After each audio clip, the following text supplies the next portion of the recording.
Hey, what's up, everyone? This is Zarina, your Upland neighbor, bringing the floor today, May 18th, in all Upland cities. But before we talk about the floor, hit subscribe if you haven't already, and if you have subscribed, please tell your friends, your neighbors, your sisters, your cousins, your brothers from another mother, all of them. Tell them to hit up this channel and press subscribe just to do something that's nice. I have some info about Nowhere. So I'm sure you guys have probably heard, or if you haven't, you will when you log into the game, that Upland has a new partnership, and it's going to be with Nowhere to bring us the long-awaited cafes. So I would love to be super excited about this, like, oh yay, cafes, but it's not exciting to me because it's very much like something we've already been brought by Elijah Judah with Spatial. So it's essentially the same thing as like you're gonna go to a site, that site gives you a space, your space can be decorated and I think Spatial actually might be better than Nowhere as far as like the look and the mechanics, because like Spatial offers built-in Unity where you can gamify your space. I didn't see that in Nowhere.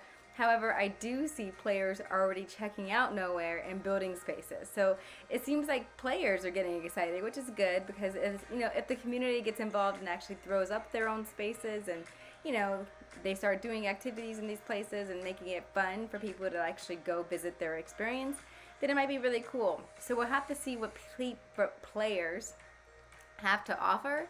But I do think this is kind of like a shortcut that slides us into a spot that Spatial already opened up for everyone, even hubs. So, this is a little late to come. It's a little late in the game, and it's basically copying off something that's already existing, like Spatial. It's not bringing us something new that we can actually say this is very unique to Upland. So that's my take. But again, set up your space, invite me over if you got a nice space and Nowhere. Or if you already have a Spatial, feel free to drop a link in the comments. Tell people about your Upland Spatial or whatever Spatial project you might have, because it is cool to check out other people in the metaverse, no matter what they're doing. Alright, let's go ahead and take a look at our floor. Birmingham and London were both expanded today. There are still some properties around that are really expensive in London.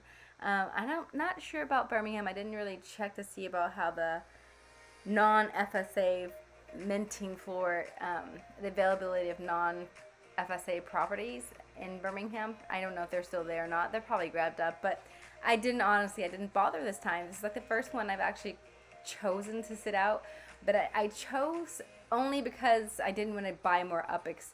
Like, had I had the liquid to spend 100,000 UPX, then I probably would have. But I didn't feel a dire need to actually put money into the game to go mint these very expensive properties. And I was looking. They are super expensive still.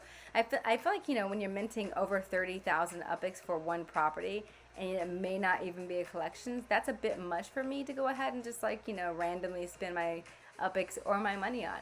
So I'm going to go ahead and wait and hold out and see how the collection floor pans out. And it's not a rush for me to get more of these properties or even collections in this area. So I can wait for Genesis, and other people may have felt the same way. So you guys let me know. But I did see prices start to go back up. You can see we got some green going back up. Los Angeles has a nice floor. Queen's Park over in London actually is setting the floor right now for London, and it's not a bad floor on that dollar side, $18.39. So that went back up, which is nice. Although the UPX side is going down, so we'll see how long the UPX side stays that way, if there becomes another downward trend in London after FSA players once again are able to sell for cash and we find out what's not collections. We'll probably see that dollar side go back down. But right now it's not too bad. It's not a bad day to go sell some of those first acquired London properties if you got them for under 18K. If you got them for around 11K or 16K even, you can make $1, maybe even $2. So yeah, anyways, this is the floor. I'll see you guys in Upland, and let me know if I should see you in Nowhere.